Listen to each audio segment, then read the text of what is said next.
Provocação Histórica.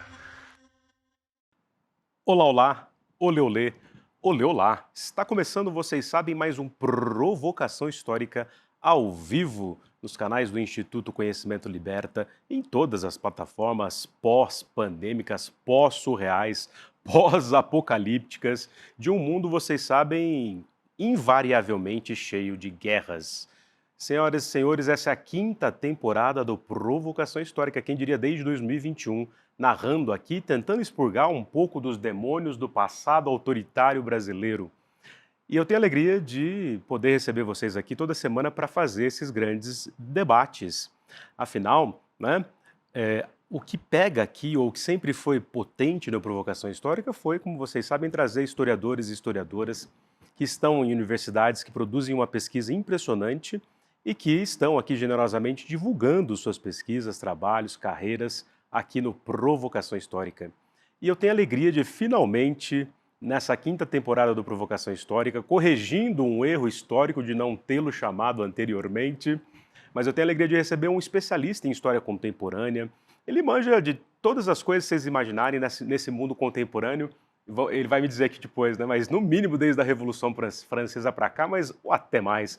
Então ele estuda as guerras mundiais, ele estuda essa história política do século XX, com uma pegada também, digamos, de um historiador brodeliano, ele também vai dizer. E também conhece profundamente a história do Brasil republicano, mas escreveu também sobre a história da Revolução dos Cravos, que vai ser o objeto de debate aqui num outro momento. Então eu tenho a alegria de receber aqui o professor livre-docente do Departamento de História da USP, Lincoln Seco. Seja muito bem-vindo, finalmente, ao Provocação Histórica, meu caro. Muito obrigado. Uma alegria receber você aqui. E a gente tinha se encontrado na Assembleia, né, não foi? Exatamente, ano na Assembleia passado. Legislativa, discutindo a Coluna Prestes, a Revolução de 24.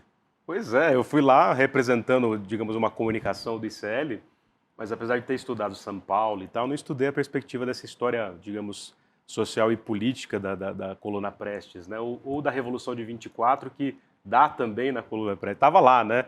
Ganhei até plaquinha, fiquei até constrangido. Não fiz nada, não estudei exatamente isso, mas como divulgador de história, né, foi importante, né? Claro que sim. A Assembleia é isso, né? Você vai lá Né? para receber as homenagens e bola para frente. Grande deputado, foi o deputado Maurici, do PT de São Paulo. Exatamente, grande abraço para ele. Ó, por falar em PT, temos uma tarefa aqui, né? Como naqueles memes que a gente vê no mundo virtual, né? E o Lula? E o PT? Né? Que o cara já...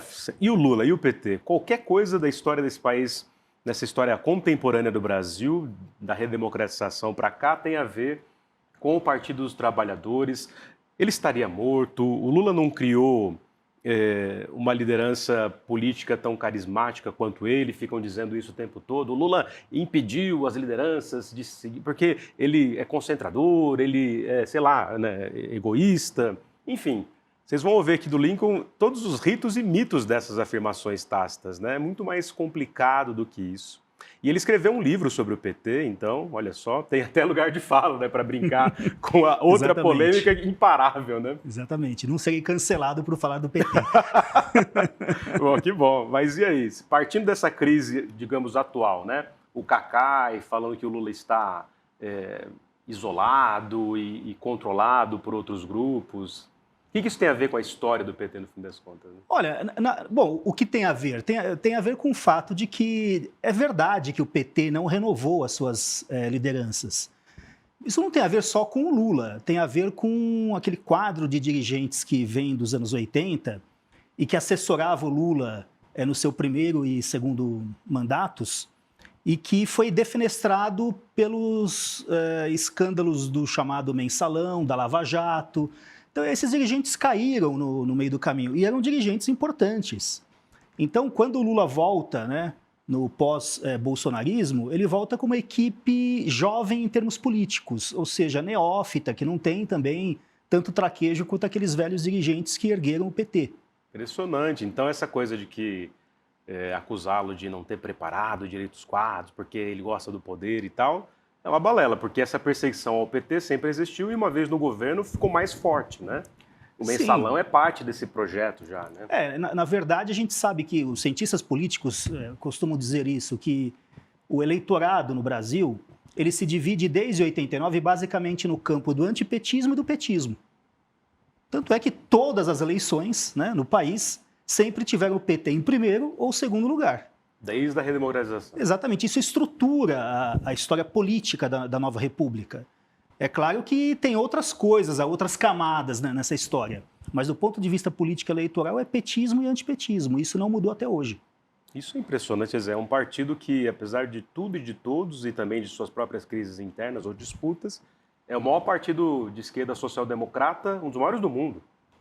Sim, isso quem disse, até historiadores que você conhece muito bem, como Hobsbawm, Perry Anderson, eles ficaram muito entusiasmados com o surgimento do PT, porque quando a social-democracia na Europa estava declinando, de repente surge no Brasil, na América Latina, um partido de operários manuais, construído de baixo para cima, de massas, que cresce eleitoralmente, muito parecido com a social-democracia europeia do início do século XX para eles, né? Na contramão do que estava acontecendo no mundo, em que a social-democracia estava já se tornando um conjunto de partidos de centro, mas sem apoio da classe operária. É o que é hoje, né? A social-democracia na Europa praticamente acabou. Desapareceu. Não à toa essa ressurgência com muita força até da extrema-direita. Sem dúvida, porque vide agora a Alemanha, que terá eleições. Na medida em que os partidos tradicionais da classe trabalhadora vão perdendo o seu vínculo com ela, ela fica disponível para outros chamados, né? Outras formas de chamamento para a política. E a atual é a do neofascismo. E aí você que manja muito também dessa República de Weimar, por ser professor de História Contemporânea, as analogias, né, entre todo mundo que fala, mas o liberalismo é a antessala do fascismo, os anos 20, a gente parece estar ali naquele momento da Weimar, agora no caso do Brasil, a Weimar tropical. Como é que o historiador, com rigor, vê essa comparação? Bom, esse é um assunto fascinante, né?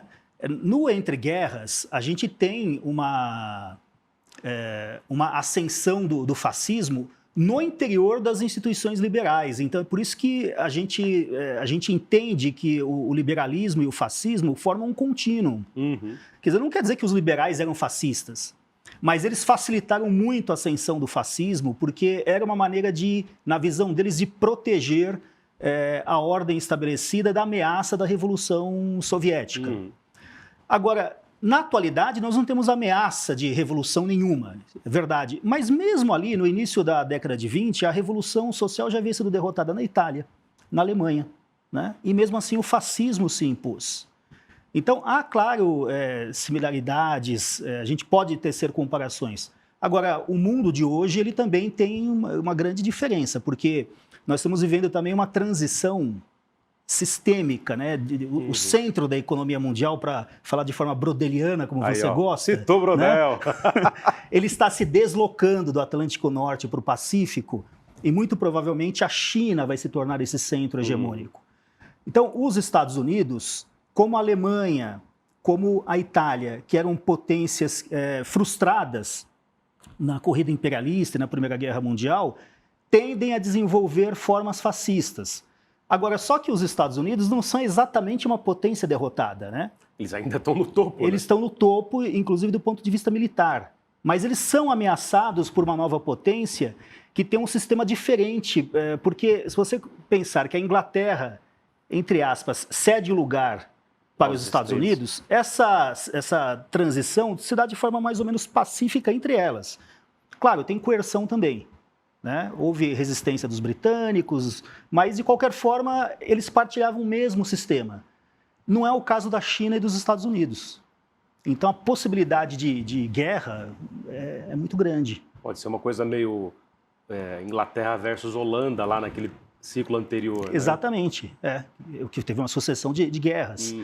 Agora, para o Brasil e aí para o PT, isso coloca novos desafios, porque você olha para o que é o trumpismo lá nos Estados Unidos. É uma reação desesperada à perda de importância econômica, claro que ainda é muito pequena, mas a perda de importância econômica da indústria dos Estados Unidos, E, no fundo, ele está defendendo, da maneira torta e fascista dele, uma política de substituição de importações. Ou seja, nacionalismo Desenvolvimentista, industrial. nacionalista, industrializante. Impressionante isso. Exatamente. Então, eu acho que se o Brasil quisesse agora imitar os Estados Unidos, né, como a seria nossa uma elite boa. gosta, então imita isso.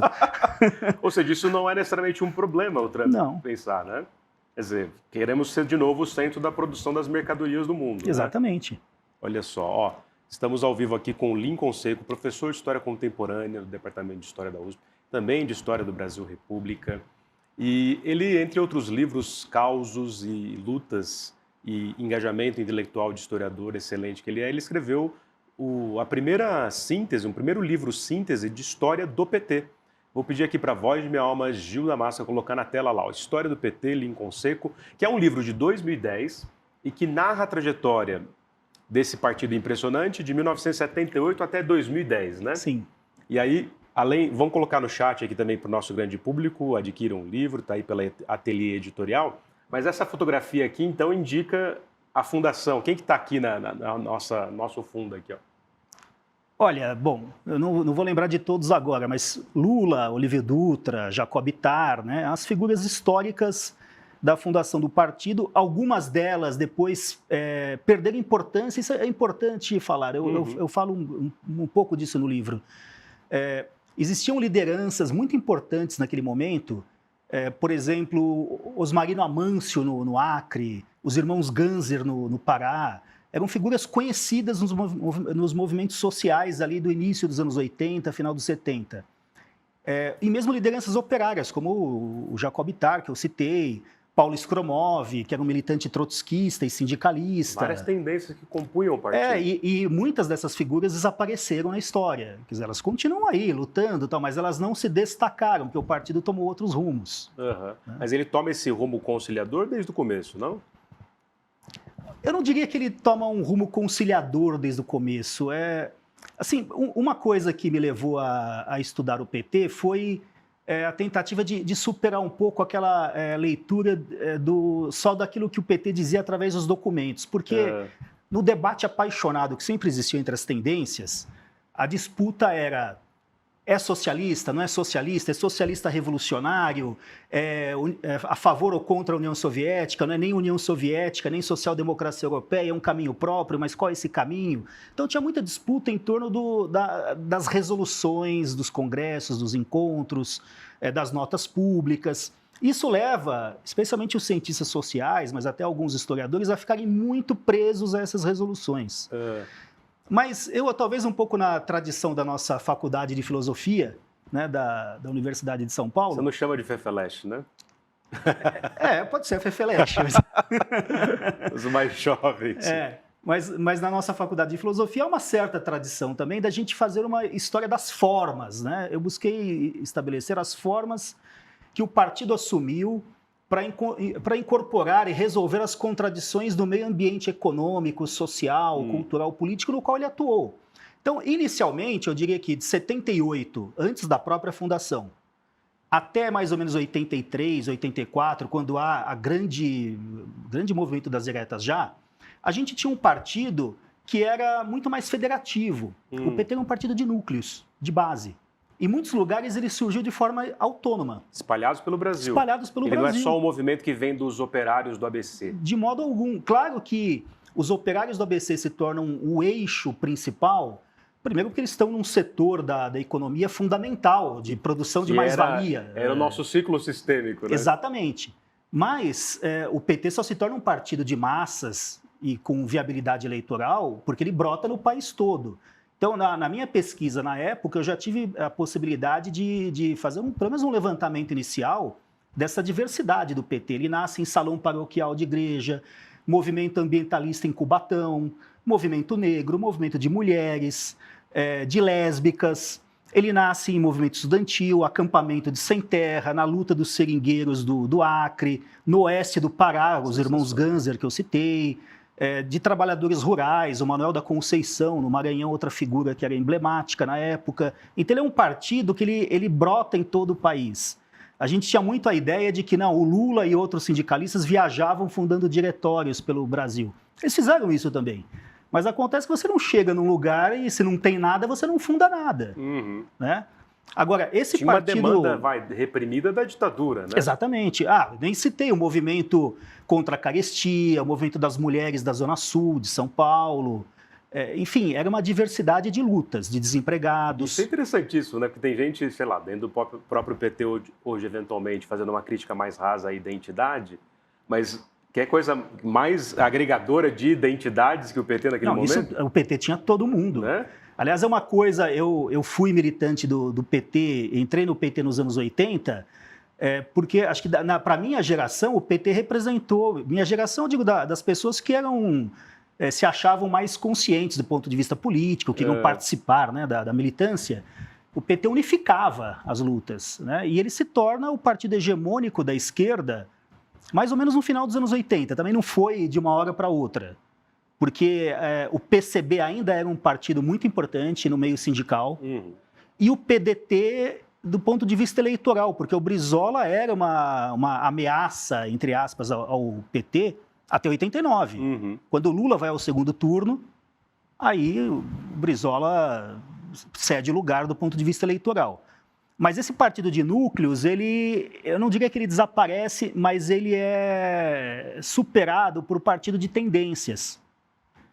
Aí uma outra coisa também que eu acho que o meu livro toca é um pouco indigesto para os militantes da época e para os militantes de tendência. Não é nada contra as tendências, mas as tendências visavam falar em nome, né, dos trabalhadores. As tendências, diz tendências políticas internas ao partido. Internas ao partido. Porque muita gente não sabe, eu também não sabia, até, sei lá, até 2010, no fim das contas, que existem disputas internas muito democráticas, né, de tendência, democracia socialista, o campo majoritário, né? Havia inúmeras tendências trotskistas, algumas que vinham do campo do comunismo, ex-militantes da luta armada, que formavam tendências, e a tendência majoritária, que se chamava articulação, que era do Lula, dos sindicalistas, mas também de muitos intelectuais e pessoas de outros grupos de esquerda que acabavam entrando e se tornando formuladores. Essa é a gênese da foto, inclusive, né? Exatamente. Essa articulação, ela se forma no final de 83, mas o que eu digo é que essa dinâmica das tendências apagou um pouco a história dos núcleos de base, porque no núcleo de base o militante comum não era necessariamente de tendência. Nem tinha, às vezes, a linguagem, né? A roupagem do militante tradicional de esquerda. Eu fui de núcleo de base em periferia de São Paulo. Ali tinha a dona de casa, tinha um trabalhador desempregado, tinha um metalúrgico, tinha um estudante, tinha pessoas comuns, né? E aí você era, às vezes, eleito delegado para representar o partido numa reunião lá na cidade, como a gente falava, chamava o centro de cidade. Você morava na periferia, você falava, vou para a cidade. Chegava lá na cidade, você tinha vergonha de falar. Tava lá uns dirigentes, pessoas da USP, pessoas que vinham da tradição intelectual socialista. Às vezes você não tinha o vocabulário, você tinha que aprender o vocabulário também, né? Então, de certa forma, as tendências elas ocupam esse espaço, mas de forma legítima também. Elas foram muito importantes para impedir que o PT se tornasse um mero partido da ordem, um partido comum, né? Elas deram um vigor socialista para o PT. E mesmo esse partido de tendências, ele cedeu lugar, elas existem até hoje, mas é um partido também muito dominado pelos mandatos. Porque na década de 90, o PT se torna um partido mais parlamentar, que ocupa prefeituras. Que começa a ganhar eleições, começa a ganhar eleições. Ele é um partido que era bom isso também, porque criou um modo petista de governar, com inversão de prioridades quando assumia a prefeitura, orçamento participativo. Um clássico, né? Então, também foi uma experiência relevante, mas isso vai mudando o partido, é inevitável. Eu diria para você que de 78 a 89, você tem um período de ascensão de lutas no Brasil que é impressionante. Né? E as diretas já, para mim, é uma verdadeira revolução democrática no país. Mesmo que ela não tenha passado, né? Ela não passou, mas ela gerou, de certa forma, a Constituição de 88, que o PT votou contra, assinou, mas votou contra e hoje defende, porque a gente vê que é um documento importante. Porque assinou contra na época porque achava muito conservadora. Exatamente. Toda a esquerda achava que era uma Constituição conservadora. Sim. Que estava na mão da elite de sempre. Porque né? ali havia o Centrão no Congresso Constituinte. Era uma Constituinte congressual e o Centrão dominou. Então o PT votou contra. Só que em 89 é derrotado eleitoralmente, dessa revolução democrática, ela é derrotada, mas deixa frutos. Uhum.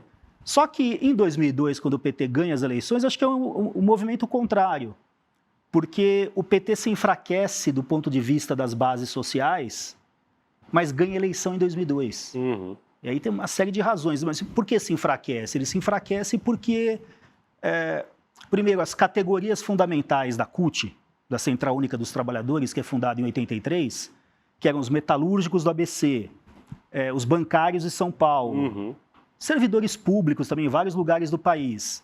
Essas categorias perdem muito peso, né?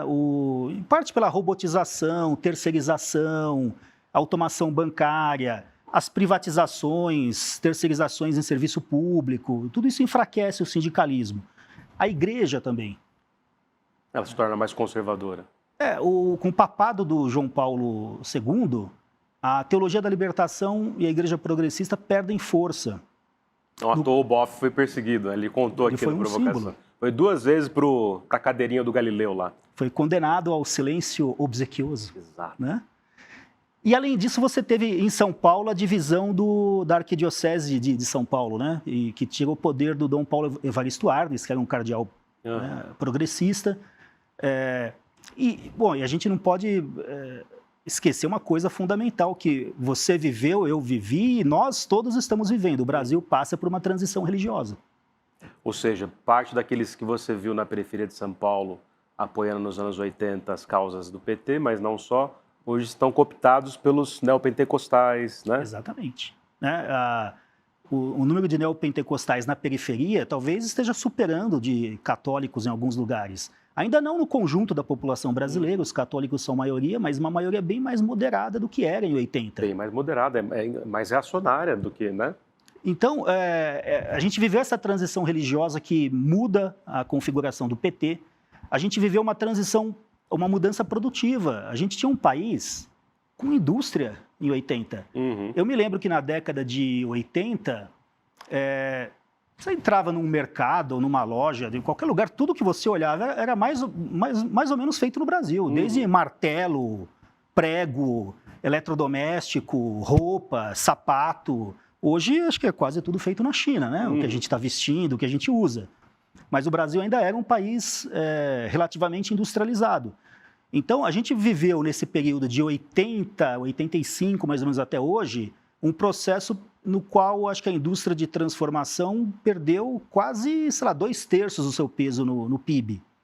Isso afetou a classe operária, base do PT.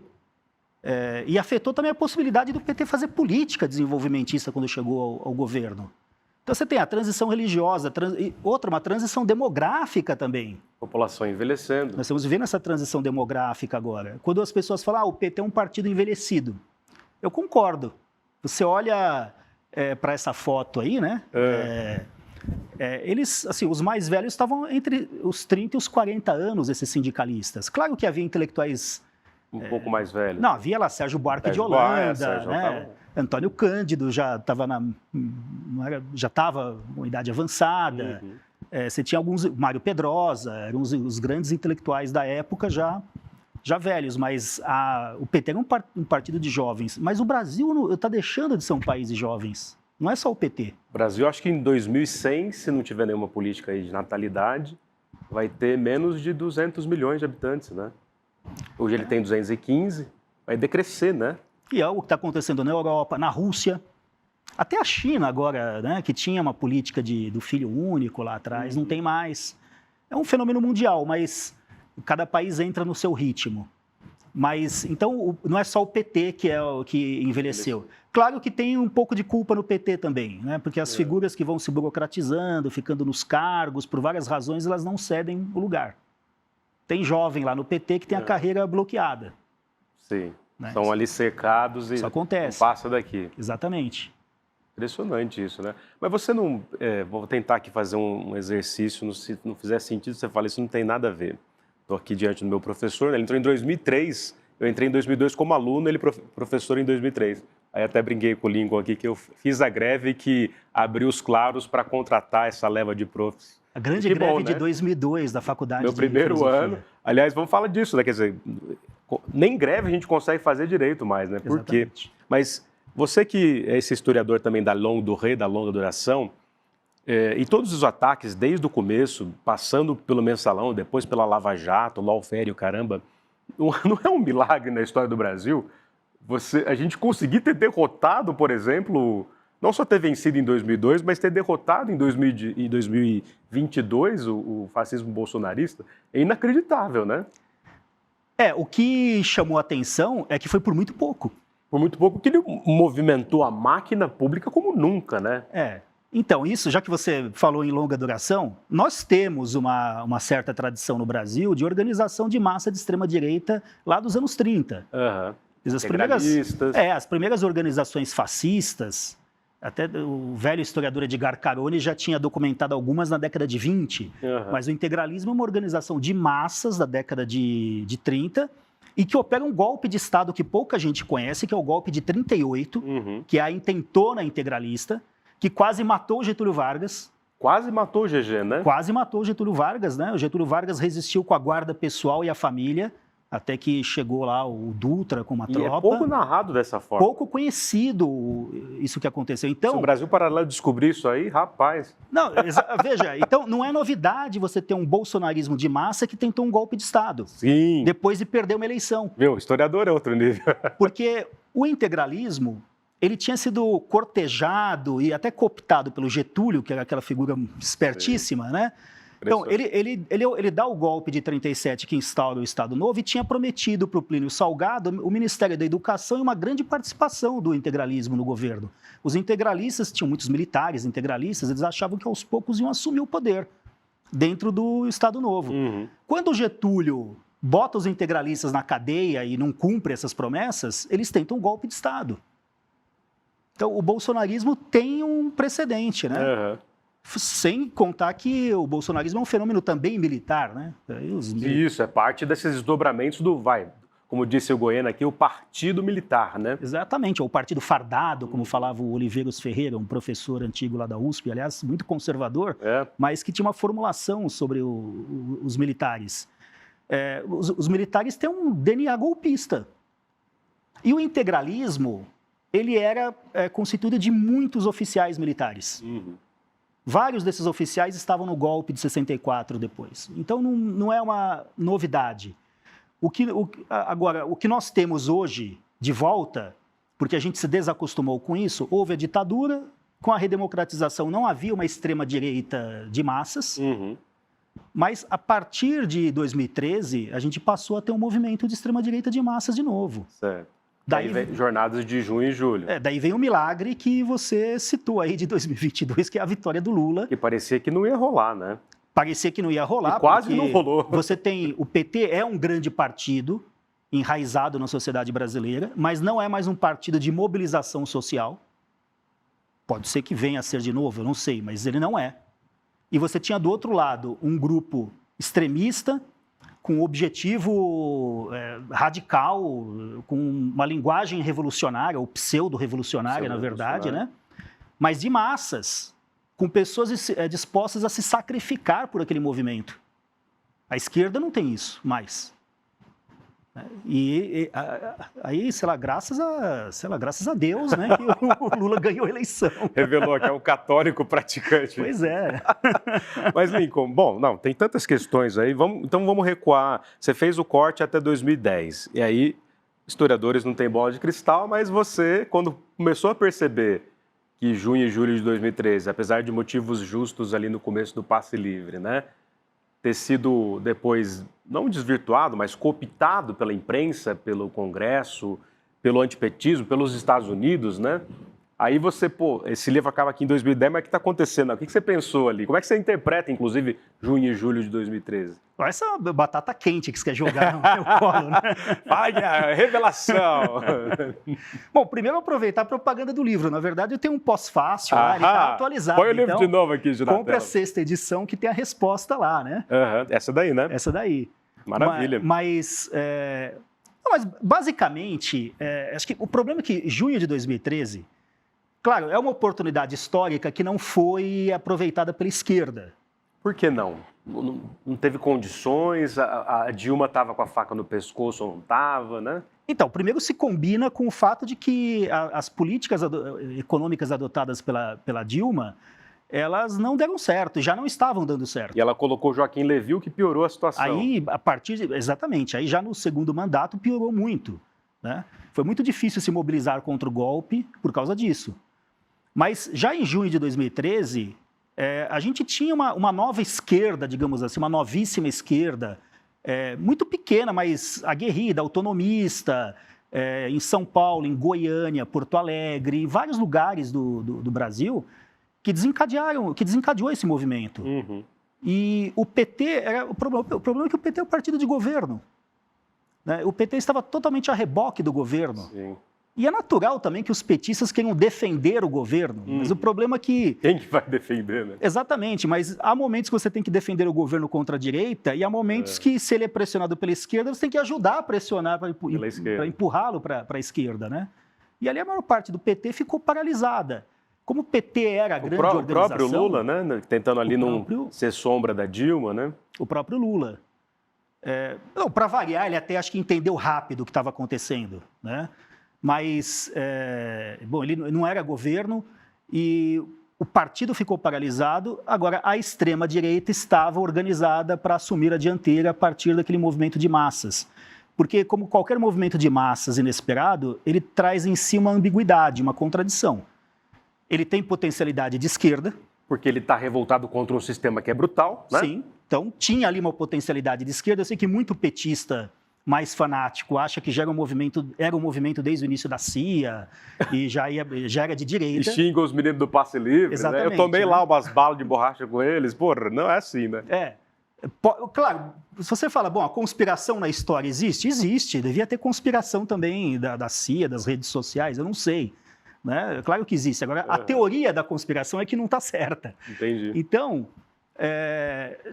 claro, tinha uma potencialidade de esquerda e tinha uma de direita. Se eu pudesse resumir, eu diria que tinha gente ali na rua que queria mais direitos e menos impostos. Faltou alguém que explicasse que essas duas coisas não combinam. Porque você tem um Estado indutor do desenvolvimento. Você precisa de mais impostos e não menos. Só que os impostos não precisam ser contra a classe trabalhadora de renda média. Escorchar essa classe. Pode ser contra os muito ricos. E aí é uma deficiência do PT, ao contrário da social-democracia clássica, e o PT nem tinha condições de fazer isso, não estou cobrando também, mas ao contrário da social-democracia clássica, o PT não operou uma grande revolução tributária no país, né? Não implementou aquilo que o Marx e o Engels falam no Manifesto Comunista, a tributação, uma radical tributação progressiva. Isso faltou no Brasil. E se você não tem isso, você não tem um estado de bem-estar social. Em algum momento bate no teto. Então o PT fez políticas muito importantes de transferência de renda, de distribuição de renda num certo nível. Mas quando chega aquele momento, como disse o Haddad na época, que tem muita culpa em junho de 2013, diga-se de passagem. Na Prefeitura de São Paulo. Nada, não é nem uma crítica pessoal, Haddad, mas tem como homem público naquele momento. Sim. Mas, diga-se de passagem, ele falou uma coisa correta. Ele falou assim, a vida melhorou, né, dentro de casa, falta melhorar da porta para fora. Isso na época? Na época, porque as pessoas melhoraram no segundo governo Lula, né, de renda. Então, a pessoa comprou eletrodoméstico, não tinha energia, ela passou a ter. Saneamento, né, aumentou, o salário mínimo aumentou. Então, ela teve uma série de coisas importantes. Mas aí sai na rua, a pessoa passa a querer outras coisas. Eu quero o ônibus que chega na hora, eu quero quero metrô, eu quero saúde melhor, eu quero escola pública melhor. E tudo isso custa muito dinheiro. E de onde virá esse dinheiro se você não vai tributar o grande capital? Que é uma pauta que o Haddad está colocando hoje, ou isso não está em... Né? Porque parece que veio de forma anacrônica. Né? Isso agora tem a ver com o escândalo do Cacai também, né? O que saiu aí na mídia é que o vazamento da reunião que decidiu por aquele pronunciamento sobre o pacote fiscal. E deu um chapo. Que o Lula concordou que deveria falar da isenção do imposto de renda para quem ganhava até 5 mil. Né? A medida está certa, você cobrar... Deve ser uma palavra de ordem, inclusive, do PT. Olha, Quem ganha até 5 mil não paga, quem ganha mais de 50 mil paga mais. Está corretíssimo. Sim. Agora, só que ao lado tinha um pacote na lógica da austeridade fiscal. Então o Jones Manuel tem razão. Quando ele Não, faz essa é outra batata quente que você ia jogar para mim. O Jones está lá, conversar com o Jones sobre isso. Eu não sei o que ele está falando. O jornal está batendo, assim, todo mundo neoliberal nessa bagaça, né? E não é? Né? Nesse sentido é, né? Eu não acho que o problema é que em 2002, quando o PT ganhou as eleições, ele era um partido de esquerda que colocava medo na direita. Tanto é que fez a carta ao povo brasileiro. Exatamente. Sabe, eu vou agora ser o Lulinha paz e amor. E fez aliança com o José de Alencar, que era empresário do ramo têxtil, para arrefecer os ânimos da direita. Colocou lá o Palocci, que era o Haddad da época. Né? Muito bom. Mas, apesar disso, o PT tinha um certo respeito, e respeito em linguagem militar significa medo. E o plano militar é o fundamento da política. Então, as pessoas tinham um pouco de medo do lado de lá. Não quer dizer que o PT ia fazer revolução nenhuma, mas havia um certo medo. E isso permitia que o PT desse um passo para o centro, mas dizendo, olha, eu estou fazendo um gesto aqui para vocês. O problema é que ele já começou em 2022, quando ganhou as eleições, como digam os meus alunos, muito recuado. Porque já estava ali. Ele já estava no centro, né, com uma aliança amplíssima. Então, do centro, você dá um passo para onde? Para a direita, para o centro-direita. Eu não estou dizendo que o PT não é de direita. É como disse o Zé Dirceu, as bases do governo são de centro-direita. Isso é a base do governo. Então, ele é um governo que está na lógica do centro-direita.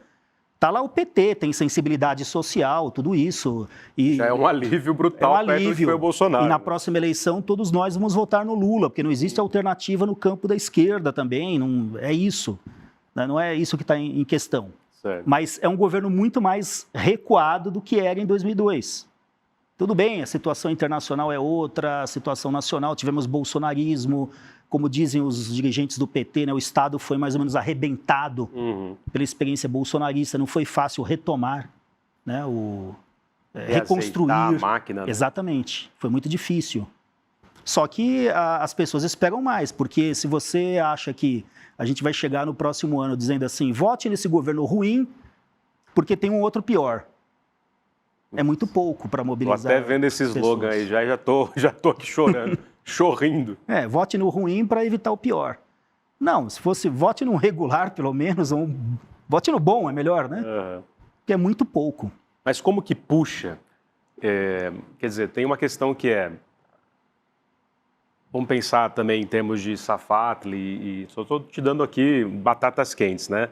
A morte da esquerda, ou o Gessé dizendo, por exemplo, que o PT não está fazendo a devida luta da disputa das ideias e, inclusive, tentando chegar junto na comunicação, inclusive das grandes corporações midiáticas, para barrar essa sanha golpista delas. Mas aí você está mexendo com estruturas históricas também muito difíceis de se movimentar, né? Quer dizer, então, segundo o Safatli, era para que a esquerda pudesse se radicalizar, e se radicalizar significa ir para um enfrentamento que pode ser, inclusive, violento, do ponto de vista das armas, não é isso? Não, isso nunca esteve no horizonte da esquerda, né, brasileira desde a década da redemocratização. Não existe essa hipótese de um conflito violento. Uma coisa é você dizer que a sociedade brasileira é violenta, que esse conflito já está dado desde a época da escravidão. Claro, é a nossa longa duração. Né? A fome, a exploração, a escravidão, a violência são constitutivas da história do Brasil. Mas isso não quer dizer que a esquerda organizada vai levar a população para um conflito violento. Isso não está no nosso horizonte. E nem deve ser um projeto de uma esquerda de massas democrática. Não está no DNA do PT, nunca esteve. Isso é importante dizer, né? Então, portanto, não dá para cobrar isso do PT, nem esperar isso do PT. Certo. A esquerda é essa aí. A esquerda é um lugar na política. Então, você tem um lugar que é a esquerda na política brasileira que é ocupado pelo PT. Então, o PT é a esquerda que existe. Pode não ser a dos sonhos de muita gente aí, mas é essa. Se aparecer uma outra esquerda de massas, o tamanho do PT, com a importância do PT, o PT vai ser superado. Mas ele não vai ser superado por discurso, por pequenas organizações que são importantes, fazem um trabalho pedagógico na política, também os intelectuais também, mas eles não substituem uma construção histórica de massas, que é o PT. Mesmo que ele esteja aí meio paralisado, né, não avança programaticamente. Eu acho que é isso, não tem... Nós vamos ter, muito provavelmente, de novo, no ano que vem, o petismo e o antipetismo, que será provavelmente o bolsonarismo.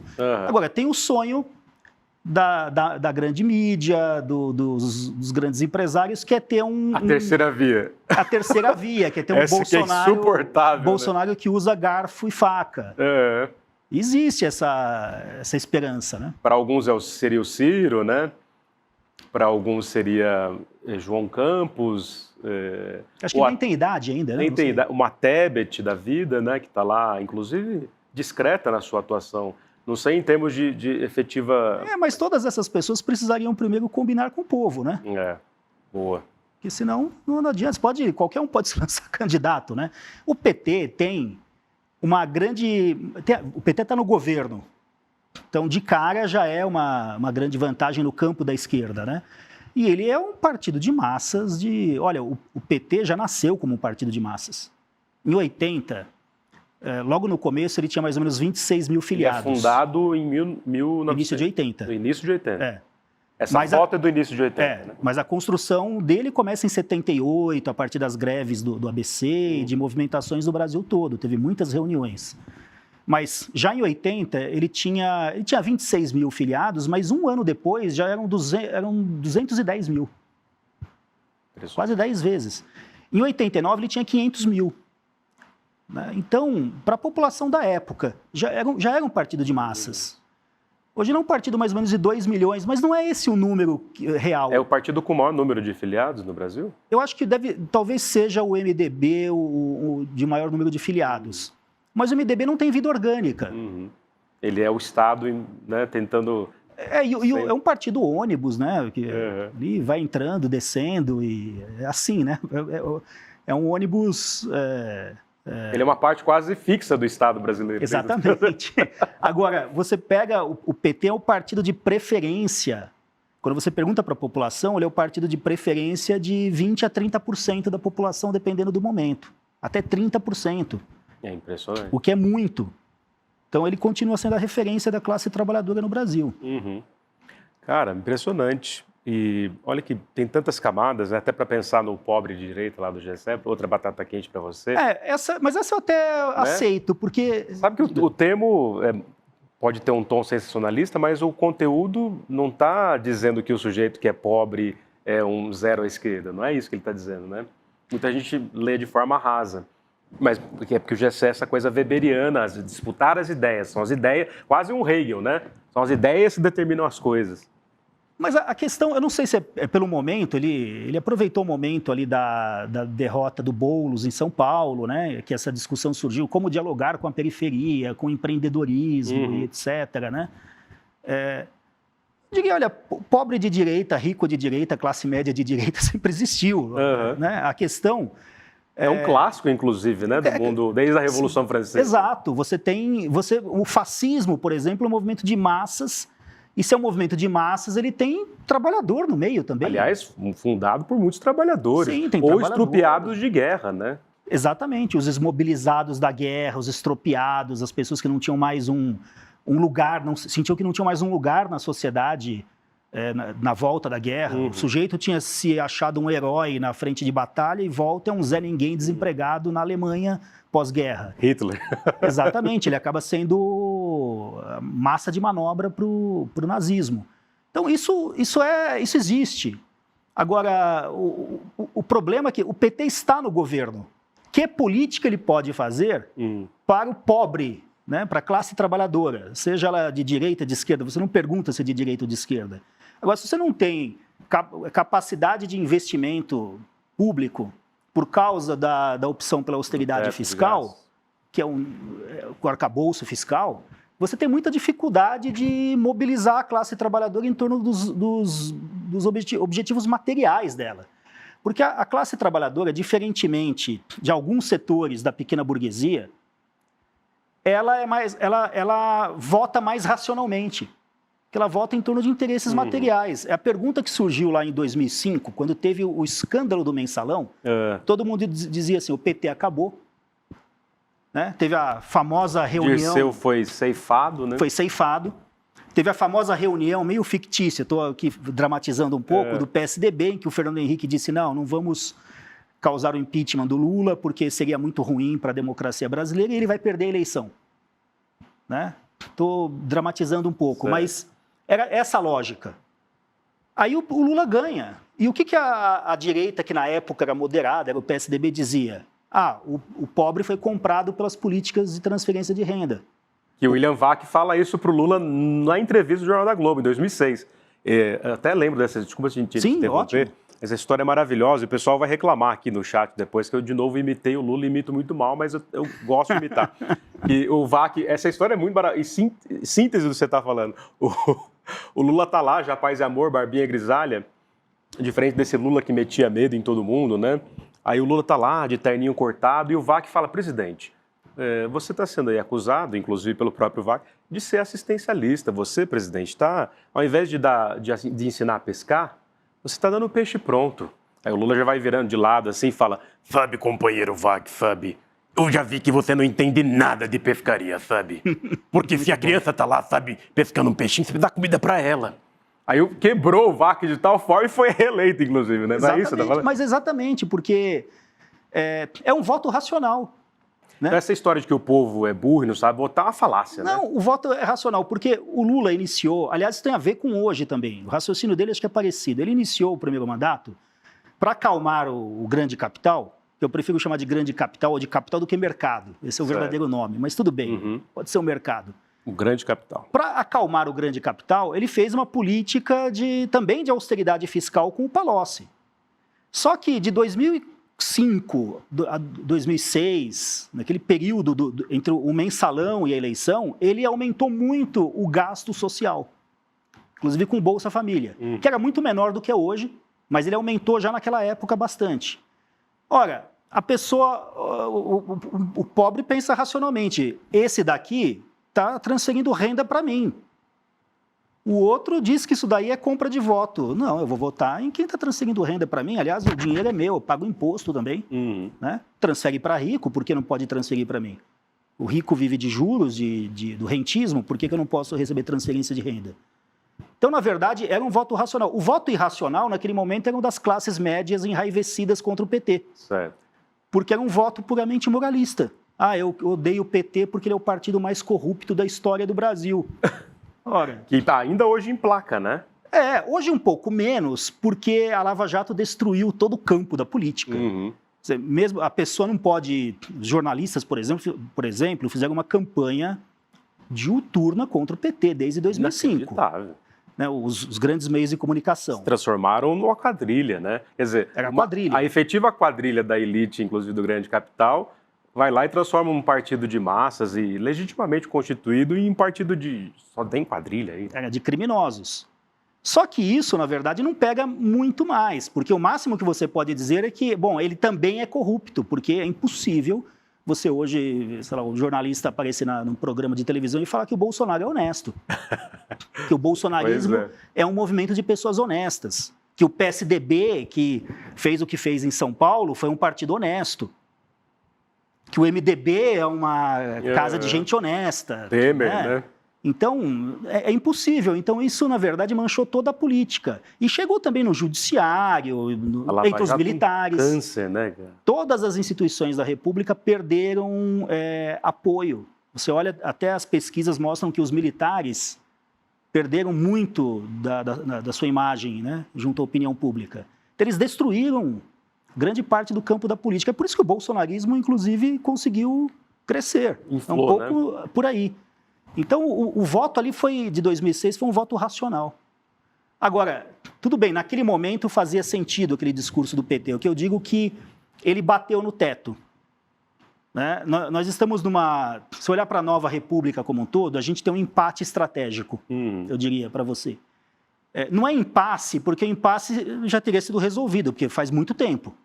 É mesmo um empate, é um jogo que está empatando, que é mais ou menos o seguinte, você tem um orçamento público E você tem um pedaço muito grande que é um pedaço social, que é a Previdência, é o BPC, a saúde e a educação, que são garantidas na Constituição, né, um gasto mínimo com saúde e educação. Então, você tem um conjunto de gastos sociais que é mantido no orçamento, que é o que o mercado, né, o grande capital reclama. Olha, tem que acabar com esse piso constitucional da educação e da saúde, isso daí é que atrapalha. Tem que acabar com a previdência pública, porque isso daí consome a maior parte dos recursos do Estado. E você tem uma outra metade, ou um outro grande pedaço, que é o pagamento de juros da dívida pública para o rentismo. Então você tem o rentismo e o social. Isso está empatado. O jeito de desempatar para o mercado é isso, acabar com a Constituição de 88. Privatizar tudo. Né, privatizar tudo, não ter mais dinheiro para educação e saúde e acabar com a Previdência. Que a Previdência é o nosso último, sei lá, grande refúgio da classe trabalhadora. E tem gente até de esquerda que faz discurso contra a Previdência Pública, dizendo que ela não pode ter aumento real, não faz sentido depois que você se aposenta, você ter aumento real acima da produtividade do país, blá, blá, blá, blá, né? É porque quando você se aposenta, você está mais velho, para essas pessoas, a sua saúde está maravilhosa. Você não precisa comprar remédio, os remédios são muito baratos, cada vez mais baratos, então você não precisa ter aposentadoria digna, né? É essa a cabeça deles. Completo. E os velhos nunca foram tão maltratados, né? Envelhecer no Brasil e no mundo, mas... E é assim, eu diria que alguns desses elementos aí, desse arcabouço social nosso, do nosso estado de bem-estar social, começam lá na década de 40, no Estado Novo. Com Vargas, CLT... Né? O ódio da classe dominante é contra a CLT e é contra a Previdência Pública, principalmente. Diga-se de passagem, o PT era crítico da CLT no início. Né? Porque o novo sindicalismo do ABC paulista, como era um sindicalismo muito forte, muito organizado, ele era contra, corretamente, a tutela que o Estado tinha sobre os sindicatos, né, que vinha da CLT. Que era o que chamavam, na época do Vargas, de peleguismo. Né? O peleguismo. Então, o PT nasceu dizendo que todos os sindicalistas anteriores eram pelegos, eles eram um novo sindicalismo. Mas, com o tempo, a partir do momento em que o PT viu que ele não era resultado só daquela classe trabalhadora organizada, sindicalizada, que tinha muitos sindicatos fracos, categorias mais fracas, que dependiam da legislação trabalhista, sim, que não tinham capacidade de negociação direta com os patrões, precisavam de proteção. Aos poucos, o próprio PT foi entendendo que a CLT é fundamental. Embora ela tenha sido muito desmontada. Né? Nossa, nem me diga.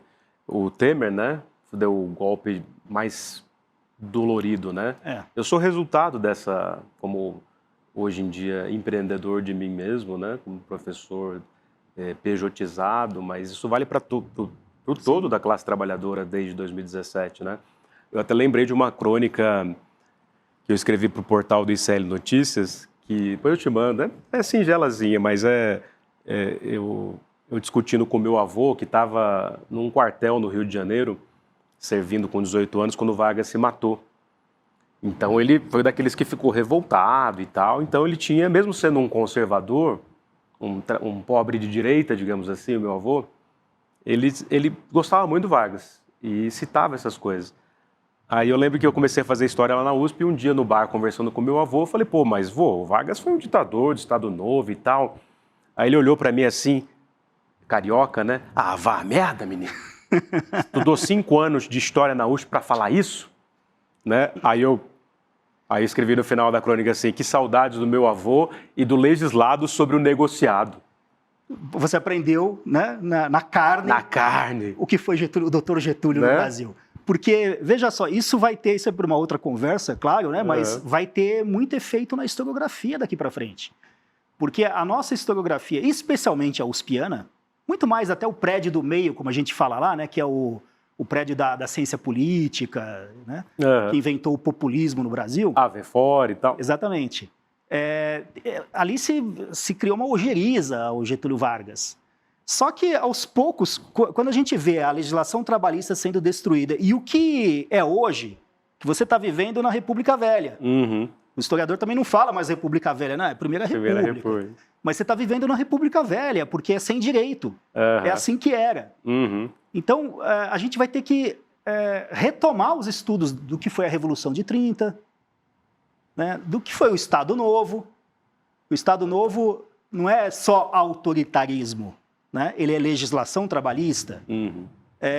E tem gente, tem até um ex-aluno meu, um doutor lá da USP, o Fernando Sarti Ferreira, que está estudando o Estado Novo a partir do chão, a partir dos trabalhadores, da classe trabalhadora. E uma das coisas fantásticas que ele está mostrando é que o queremismo, que é aquele movimento, né, Queremos Getúlio, um movimento de massas pelo Getúlio que surge em 45, ele surge em São Paulo. Então, quem não gosta do Dr. Getúlio em São Paulo é a elite paulista, não era o povo. Não é o povo. Sensacional. Então, mas isso o próprio Lula aprendeu muito bem isso, né? Porque quando o Lula se tornou presidente, ele sujou a mão de petróleo e mostrou, assim, igual o Getúlio. Quando o Brasil ficou autossuficiente em produção de petróleo. E aí vem a Dilma também, que é outra relação com o legado do Getúlio Vargas. Eu não estou aqui dourando a pílula, isso aqui é um debate. Eu sei que o Getúlio era o cabeça do Estado Novo, que massacrou os comunistas, anarquistas, nada disso está apagado. Mas a gente precisa pensar também do ponto de vista da maioria da classe trabalhadora. Porque aquilo é conquista da classe trabalhadora sob o Estado Novo. Sim, que é a Ângela de Castro Gomes, a invenção do trabalhismo. Exatamente, Perfeito. Ó, você vai ter que voltar aqui para falar da Revolução dos Cravos, ainda esse semestre, então a gente marca em maio. Mas aqui chegou a hora de ir, Lincoln. Primeiro, eu queria te agradecer por ter vindo aqui. A gente combina depois a Revolução dos Cravos. E olhando para essa câmera aqui, responder uma questão na lata. Nossa! Luiz Inácio Lula da Silva, que está aí na Berlinda de novo.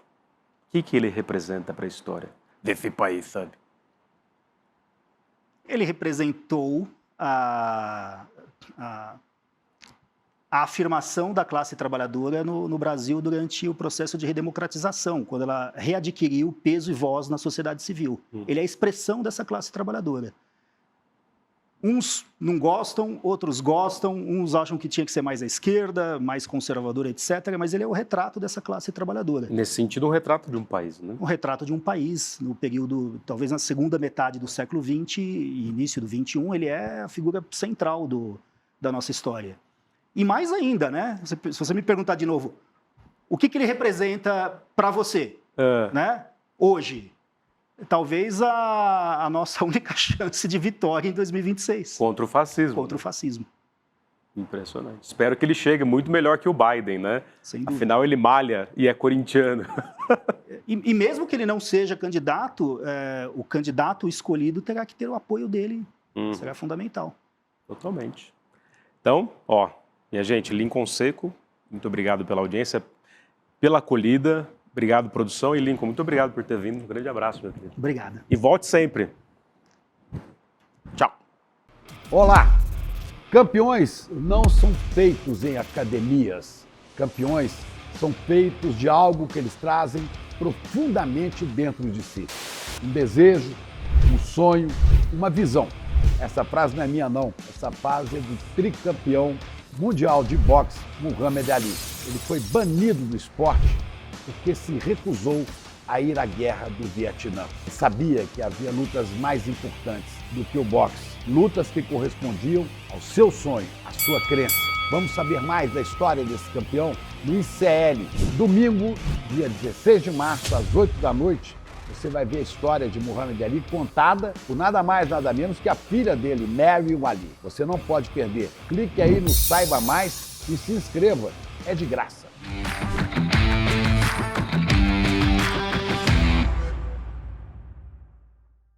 Você sabia que todos os nossos programas estão no Spotify? A notícia não pode parar e agora você pode acompanhar todos os nossos programas onde e quando quiser.